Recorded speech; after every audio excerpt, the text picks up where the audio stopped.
Hər vaxtınız xeyir, dəyərli izləyicilər, Qayğı verilişi efirdədir. Bu dəfə müzakirə mövzumuz ahıl şəxslərə göstərilən xidmətlərdir. Əlbəttə ki, cəmiyyətimizin xüsusi qayğıya ehtiyacı olan üzvləri üçün, həssas ali kateqoriyadan olan vətəndaşlarımız üçün müxtəlif sosial xidmətlər təqdim olunur və bu xidmətlər səyyar, stasionar və yarım stasionar formada həyata keçirilir.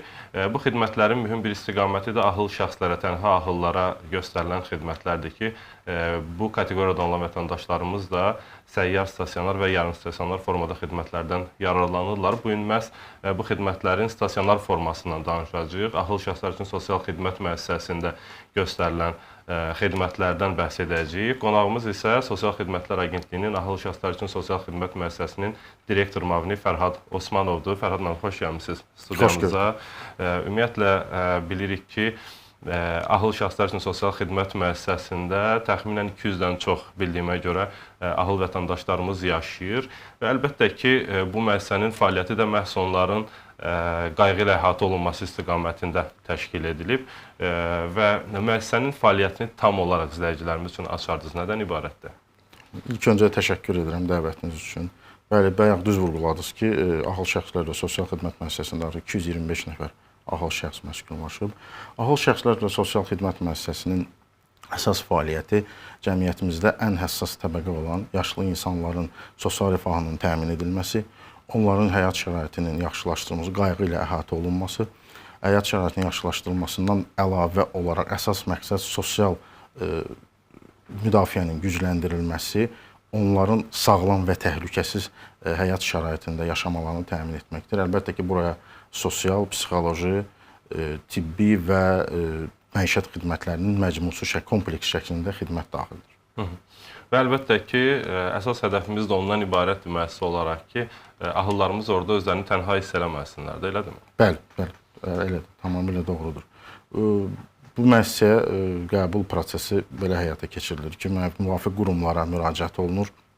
Əsasən, Sosial Xidmətlər Agentliyinin filialları və dost mərkəzləri, hətta regionlarda icra nümayəndəliklərinə müraciət olunur və nəticə etibarilə onlar da Sosial Xidmətlər Agentliyinin yenə də filiallarına müraciət edərək yerləşdirilir. Ümumiyyətcə, bu proses burada onların müraciəti əsasında qəbul olunan, onların sağlamlıq durumu, psixi durumu dəyərləndirilir və ailə dəstəyinin olub-olmaması ön plandadır.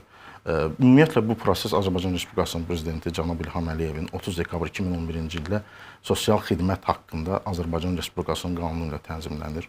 Və orada ümumi olaraq yanaşma belədir ki, onların psixi durumu haqqında sənədlər və əlilliyi olmağı haqqında sənədlər tibbi sosial ekspertiza komissiyasının rəyi əsasında qəbul edilir və bütün bu dəyərləndirmə 10 iş günü ərzində sosial işçi tərəfindən aparılaraq Sosial Xidmətlər Agentliyinə göndərilir və Sosial Xidmətlər Agentliyi 5 iş günü ərzində sakinin ahıl şəxsləri sosial xidmət müəssisəsinə yerləşdirilməsinin prosesi həyata keçirilir. Yəni, müraciət olduğu müddətdən etibarən həmin müddətdə bəli, 10 iş gün dəyərləndirilir və 5 iş gün ərzində müəssisəyə Fərhad müəllim, digər sualıma keçməmişdən əvvəl sizin dediyiniz məqamla bağlı bir sual verəcəm. Ümumiyyətlə, ahıllarımız müəssisəyə əlbəttə ki, tənha olduqları üçün üz tuturlar, müəyyən sosial xidmətə ehtiyacı, qayğıya ehtiyacları olduqları üçün üz tuturlar. Və siz artıq kifayət qədər böyük bir müddətdir orada fəaliyyət göstərirsiniz. İlkin təəssüratları necə olur müəssisəyə daxil olanda? Yəni, ahıllarımız necə münasibət göstərirlər? Təzə gələndə əlbəttə ki, müəssisədə biraz adaptasiya dövrü çox önəmlidir. Bəli, tamamilə düzgün vurğuladınız. Adaptasiya dövrü çox önəmlidir onlar üçün. Bəzi ahıllar təcrübə göstərir ki, ev şəraitində qalırlar, ancaq onlara baxım şəraiti olmur, o cümlədən belə olur. Digər tərəfdən isə küçə həyatında olan olur, səfil həyatında yaşayan olur. Onlara da dövlət qayğısı nəticəsində və sosial xidmətlərin dəstəyi ilə yerləşdirilir. Bu, fərqli bir yanaşmadır.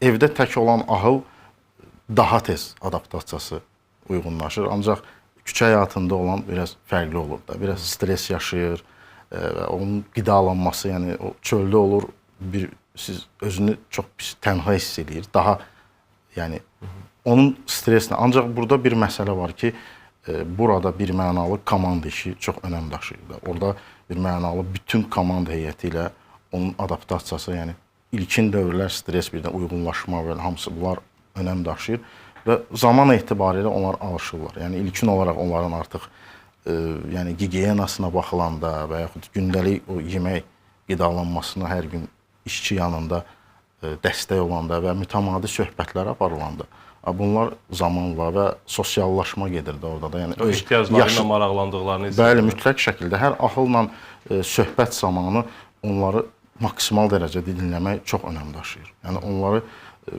təcrübəm göstərdi ki, bir ahılla bir söhbət, onu dinləmək ehtiyacını, bəlkə də o istədiyi başqa bir şeydir, amma son nəticə etibarilə başqa bir səbəb olur və çox dinlədikdən sonra artıq o müəyyən nüanslar ortaya çıxır və biz onun artıq ehtiyaclarını yəni tamamilə qarşılaya bilirik və zamanla bu hamısı öz əksini tapır. Və artıq özlərini tam rahat bir mühitdə hiss edirlər. Bəli, tam rahat mühitdə. Və əlbəttə ki, cəmiyyətdə bir növ ahıllar evinə yanaşma biraz fərqlidir mentalitet olaraq və bəzən ahıllarımız belə özləri ahıllar evinə gəlməkdən çəkinirlər, yəni ehtiyacları olsa belə. Əlbəttə ki, dövlətin yaratdığı şəraiti, orada yaradılan o qayğı mühitini görəndən sonra fikirləri tamam dəyişir. Olubmu təcrübədə belə müəssisəyə müraciət edən və yaxud da müəssisəyə gətirilən ahıllarımız əvvəl çəkinsinlər, lakin sonraki mühiti görəndən sonra artıq təəssüratları dəyişsin müəssisə haqqında? Bəli, bir mənalı elədir. Tamamilə doğru buyurursunuz. Elə bir hallar olur. İlk olaraq yaxınlaşırlar, bəzi ahıllar mühiti görür, ilk öncə tam içəri daxil ola bilmir. Yəni tam atmosferi dərk eləmir. Amma bir müddətdən sonra müəyyən mənada onlar alışqanlıq artıq olur. Bir daha deyirəm, burada həqiqətən səbirlə, empatiya, yəni mümkün qədərilə onlara həssas yanaşmaq lazımdır. İstənilən halda həssas yanaşmaq lazımdır. Və ən çox da qayğı. Qayğı məsələsi önəm daşıyır, çox böyük önəm daşıyır. Çünki istənilən şəxs yaşından asılı olmayaraq qayğıya çox böyük ehtiyacı var. Amma yəni onların ehtiyacı daha üstündür də. Yəni belə bir təcrübə də var ki, müəyyən ahıl bizdə bilirsiniz stasionar müəssisədir, müalicə müəssisəsidir. Amma tam olaraq artıq onların biz göndəriş əsasında nəsə bir hal baş verdikdə artıq irəliləmə olanda xəstəliklərində biz müəyyən mənada bu tibbi müəssisələrə göndəririk. Sağ olsunlar, dövlət müəssisələri çox böyük dəstəkdir. Və müşahidəm, təcrübəm onu göstərir ki, gedib hətta onları orada ziyarət edəndə onlar artıq düşünürlər ki, bizim sona qədər bizim arxamızca gəlirlər, sona qədər bizə dəstəkdirlər və o ziyarət edib sadəcə necəsiz, necədir işlər, yəni özünüzü necə hiss edirsiniz, sizə necə qayğı göstərirlər, bu artıq onlarda bir dəyişkənlik, bir motivasiya yaradır. Tamamilə də o müəssisəyə qayıtdıqda da tam başqa abu-havada qayıdırlar. Daha da yəni dövlətimiz bizim yanımızdadır bir hiss. Bəli, bir mənalı onu hiss edirlər. Yəni bunlar özü təcrübə əsasında öz əksini tapır və həqiqətən də onlar onu hiss edirlər. Məqsədimiz də zaten odur ki, bir mənalı xidmətimizdə bunları əks etdirmək. Yəni əbəs yerə demirlər ki, elə arasında belə bir deyim var ki, insan yaşlandıqca bir növ uşaqlaşır və ahıllarımız əlbəttə ki, həssas bir kateqoriyadan olan kontingentimizdir. Xidmət istiqamətləri nədən ibarət Fərad müəllim? Ümumiyyətlə hansı növ dəstək tədbirləri göstərirsiniz ümumiyyətlə ahıllarınıza? Bəli, çox şaxəlidir xidmət dəstəklərimiz. Ümumiyyətcə başlayır, yəni tibbi xidmətlərdən tutmuş ən önəmlisi tibbi xidmətlərdir. Müntəzəm müayinələr, yəni ahıl şəxslərin göndəriş əsasında tibbi müayinələr keçirilməsi, dərman preparatları təmini, sosial məişət xidmətləridir. Bunlarda qidalanma, gigiyena, psixoloji dəstək, reabilitasiya tədbirləri və ən çox da asudə vaxtlarının təşkili bunlarda yəni müəyyən bir yəni belə bir deyim də sizə daha da siz bayaqda vurğuladınız motivasiya yaradır və belə deyim də ümumiyyətcə tədbirlər daha da onları yəni şən əhval-ruhiyyədə eləyir. Həyata bağlayır. Bəli, çox yəni adi bu bayram günlərində yəni 10 gün tədbirlər, gündə 2 tədbir, yəni dövlət tərəfindən, özəl müəssisələr, yəni çox müraciətlər var. Onlar yəni çox sevindilər, şadlandılar, müəyyən hədiyyələr gətirildi onlara. Yəni bu mənada bu tədbirlərin təşkilatçılığında da dövlətin də böyük önəmi var. Sosial Xidmətlər Agentliyində dəstəyi böyüdür. Bu baxımdan bunlar üçün yəni çox böyük motivasiyadır. Burada həm də xüsusi bir yanaşma tələb olunur, əlbəttə ki, ahıl şəxslərlə işləmək üçün. Müəssisə olaraq ahıl şəxslərlə iş sahəsində xüsusi bir yanaşma və metodlarınız varmı? Belə deyim sizə Sərvər müəllim, burada yanaşma belə olur ki, hər bir ahıl şəxsə fərdi yanaşma mütləq şəkildədir. Çünki onların hər birinin özünə uyğun istəkləri və ümumiyyətlə gün ərzində ki, müəssisə psixoloqu tərəfindən onlarla mütəmadi söhbətlərin aparılması və ümumiyyətlə bir yox və bir neçə dəfə hal olur ki, aparmaq məcburiyyətində qalırıq və onun sonunda yəni istəyi nədir, istəyinə uyğun biz ona ayaqlaşmalıyıq. Çünki həqiqətən də burada onların həssaslığı yəni çox böyük önəm daşır və olur ki, bir ahıla müəyyən saatla yəni dinləməli və onun o istəyini nəzərə almalıyıq. Bu xüsusi yanaşma olaraq hər birinə fərdi yanaşılmalıdır bir mənalı və yenə də burada komanda şəklində dəstək olmaq lazımdır onlara hamısına. Siz psixoloji dəstəkdən danışdınız. Ümumiyyətlə təbii ki, 200-dən çox bir sakinlərdən danışırıq, bir müəssisədə yaşayan. Əlbəttə ki, onlar orada bir ailə kimi yaşayırlar və müxtəlif psixoloji dəstək tədbirlərinə də cəlb olunurlar, psixoloqlar işləyir. Ümumiyyətlə, bu psixoloji dəstək istiqamətində daha hansı tədbirləriniz var? Nələrə üstünlük verirsiniz daha çox onlarla işləmək üçün? Həm psixoloji, belə deyək, rahatlığın təmin edilməsi, onların emosional stabilliyinin təmin edilməsi istiqamətində. Gün ərzində belə deyək də çalışırıq ki, onların ən çox fərdi söhbətlərdən sonra ümumiyyətlə öz yaşıtları ilə bir-birlərinin sosiallaşması prosesini həyata keçirək, daha çox ünsiyyət qursunlar. Yəni gün ərzində fəaliyyətlərini planlı şəkildə tənzimləmək, yəni formasını uyğunlaşdırmalıyıq ki, çünki yarışlar keçirdirik, domino oynayırlar, yəni şahmat oynayırlar. Belə yarışlarla stol-üstü oyunlar, müəyyən gəzintilər. İndi mövsümü artıq mövsüm yaz-yay aylarına gedir. Artıq bizim iri ərazimiz var və orada onların gəzintiləri, söhbətgahlar var.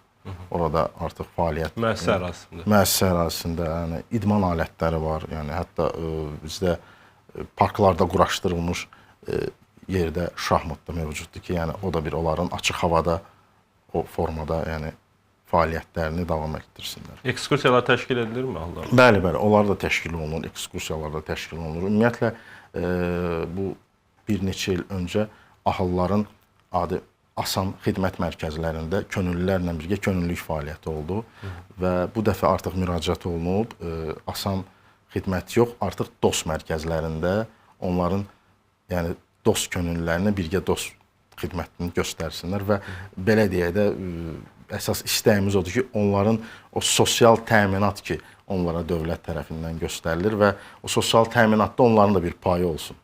Yəni belə bir mövqedən istəyirik çıxış edir. Həm də gündəlik həyata inteqrasiya məqsədilə. Bəli, bir mənalı inteqrasiyasına böyük təsir göstərir. Ümumiyyətlə, sosial həyata inteqrasiya istiqamətində daha hansı işləri görürsünüz? Yəni, ahıllarımızın əlbəttə ki, Asüdə vaxtının səmərəli təşkili istiqamətində çox işləri görülür.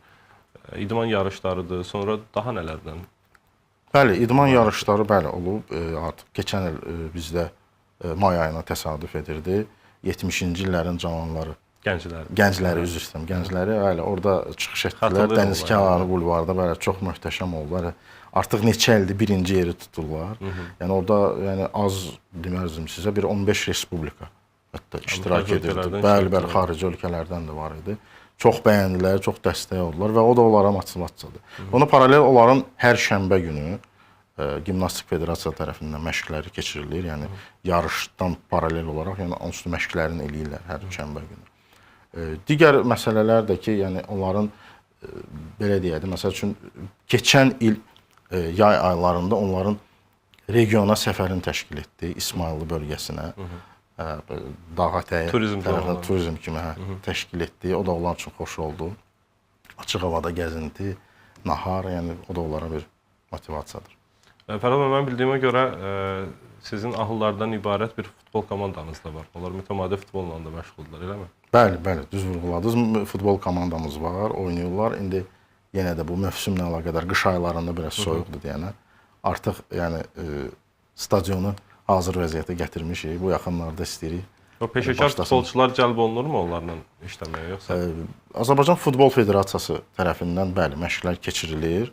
Sadəcə yenə də mövsümlə əlaqəli olaraq dayandırılmışdı. Artıq başlamaq, yəni istiqamətində işlər görülüb məşqlər üçün. Fərhad müəllim, mütəmadi olaraq sosial mediadan da, müxtəlif informasiya portallarından da görürük ki, ahıl şəxslər üçün sosial xidmət müəssisəsində ahıllarımız da gənclərin, gənc nəslin, tələbələrin və yaxud da uşaqların görüşləri təşkil edilir. Bu görüşlərdən biraz danışardınız. Bəli, tamamilə düzgün vurğuladınız. Hətta bu fevral ayında bildiyiniz kimi Azərbaycan Respublikasının Milli lideri Heydər Əliyevin 1997-ci ildə imzaladığı fərmana əsasən 2 fevral gənclər kimi qeyd olunur.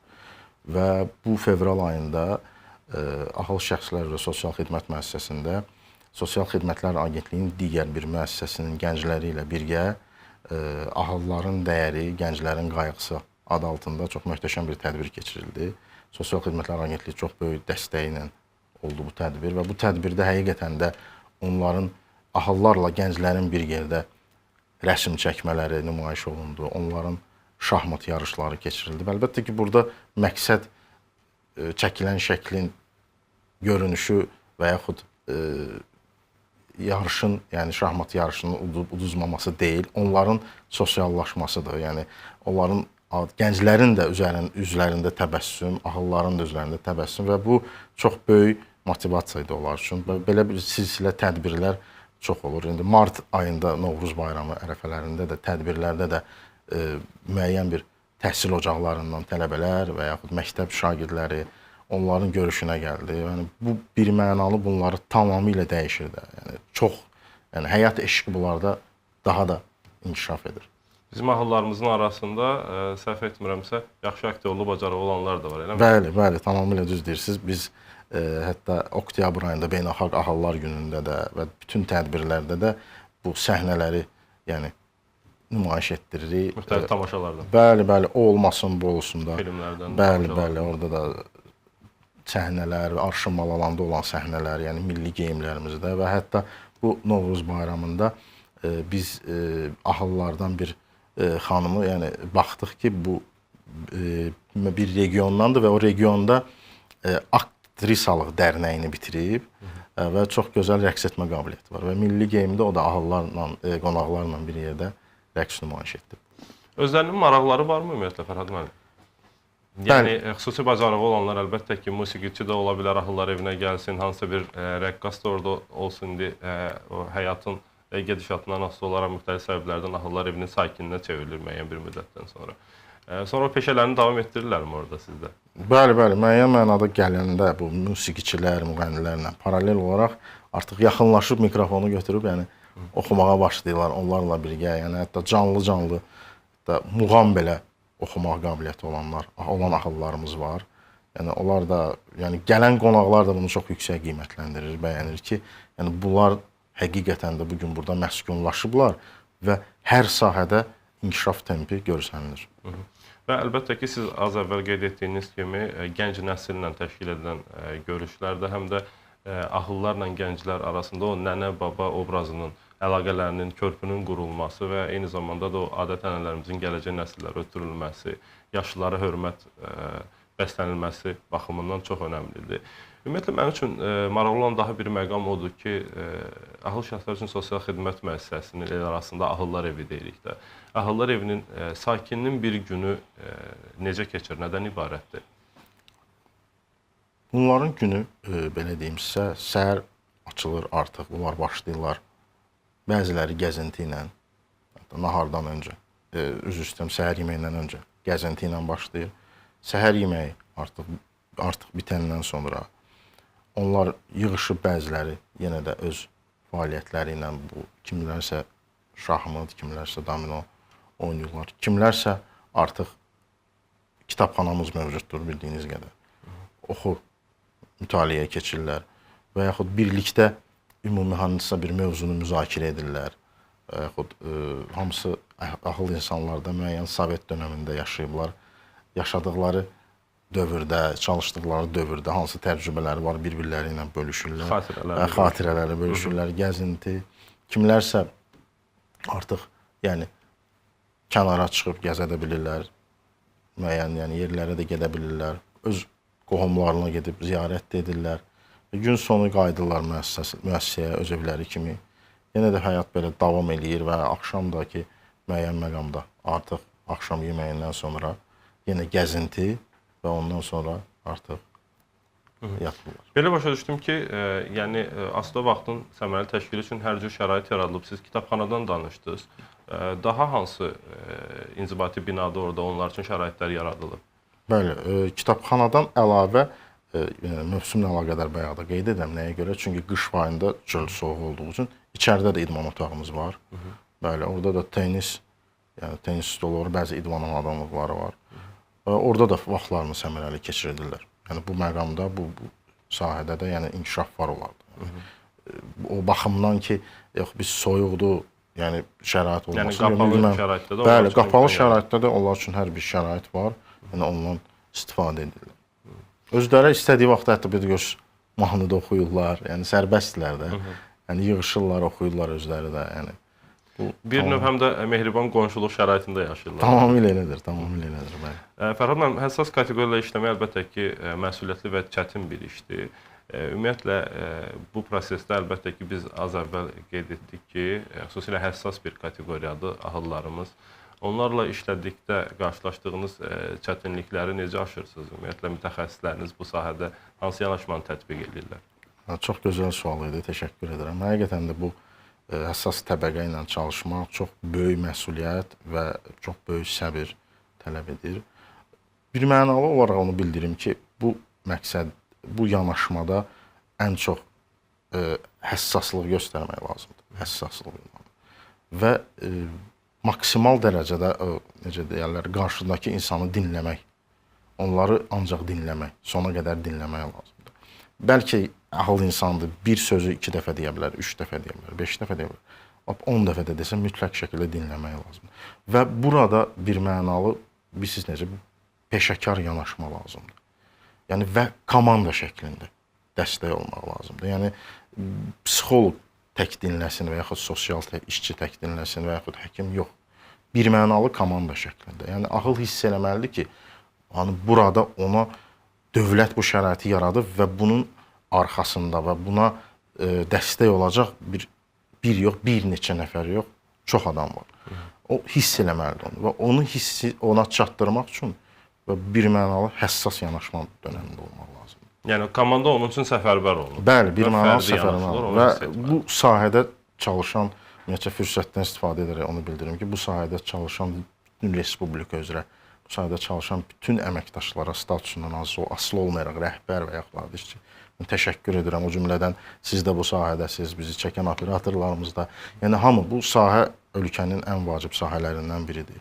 Bir mənalı diqqət mərkəzindədir və burada çalışanlar yəni həqiqətən çox böyük səbir tələb edir onlardan və onlar da çox şükür ki, bugün Azərbaycan Respublikasında bu sahədə çalışanlar çox yüksək xidmət göstərirlər. Mən onların hamısına təşəkkür edirəm. Fərhad müəllim, bəs 225 nəfər ahıl dediniz, müəssisədə yaşayır və mən əminəm ki, o 225 nəfər ahılın heç də hər birinin uzaqda yaşayan yaxınları da olsa, onların həmişə ziyarətlərinə gəlmirlər. Ümumiyyətlə, varmı ümumiyyətlə ziyarət olunmayan ahıllarımız, hansı ki, biz bilirik ki, öz yaxın qohumları ilə müəyyən bir eyni yaşayış məntəqəsində yaşamayan və yaxud da müxtəlif səbəblərdən ölkə xaricində yaşayan ahıllarımız da müəssisə qanununa uyğun qəbul oluna bilirlər. Ümumiyyətlə, gözü yolda olanlar, o yaxınlarının qayğısından həsrət olanlar çoxdurmu müəssisədə? Deyərdim ki, sizə orada bu variantda var, bəli. Ahıllar var. Sadəcə olaraq çalışırıq ki, onların yəni daha çox yəni həssas yanaşaq. Səbəb nədir? Yəni digərinə belə yanaşırıq, yox, belə yox. Yəni çünki digərlərinin qohum-əqrəbələri gəlir və yaxud özləri də gedə bilirlər. Gedə bilməyənlərə çalışırıq ki, maksimum dərəcədə o ekskursiyalarda, gəzintilərdə daha çox önəm öncə onlara verək, yəni paralel şəkildə digərlərinə. Amma sayılıq onlarda daha çox təşkil eləyir ki, çünki onlar da bu yəni kənarda qalmasınlar və hər zaman diqqət qayğını hiss eləsinlər. Və statistika nəyi göstərir? Ümumiyyətlə, ahıllar evində yaşayanların say nisbətinə baxanda daha çox qadınlar yaşayır, yoxsa kişilər? Hal-hazırda 225 nəfərdən 124 nəfər kişidir və 101 nəfər qadındır. Demək olar, yaxın bir gender bərabərliyi Təbii qorumağa ki, çalışırıq. zamanla dəyişir. Zamanla dəyişir, tamamilə doğrudur. Zamanla bu dəyişir belə olsaydı. Fərid müəllim, çox sağ olun. Studiyamıza vaxt ayırıb gəldiniz, suallarımızı cavablandırdınız və sizin bu məsuliyyətli və müqəddəs fəaliyyətinizdə, peşənizdə bundan sonra da uğurlar arzulayıram sizə. Təşəkkür edirəm. Siz sağ olun, çox sağ olun. Təşəkkür edirəm. Bax belə, hörmətli izləyicilər, qayğı verilişində bu gün də sosial xidmətlərdən danışdıq. Əlbəttə ki, ahıl şəxslərə göstərilən sosial xidmətlər də bu sahənin mühüm bir komponentidir. Ahıl şəxslər üçün sosial xidmət müəssisəsində yaşayan ahıllarımıza, sakinlərimizə hansı xidmətlər göstərilir, onların gündəlik fəaliyyəti nədən ibarətdir? Bunları müzakirə elədik. Müəssisənin direktor müavini Fərhad Osmanovla növbəti verilişlərdə görüşmək ümidi ilə sağ olun.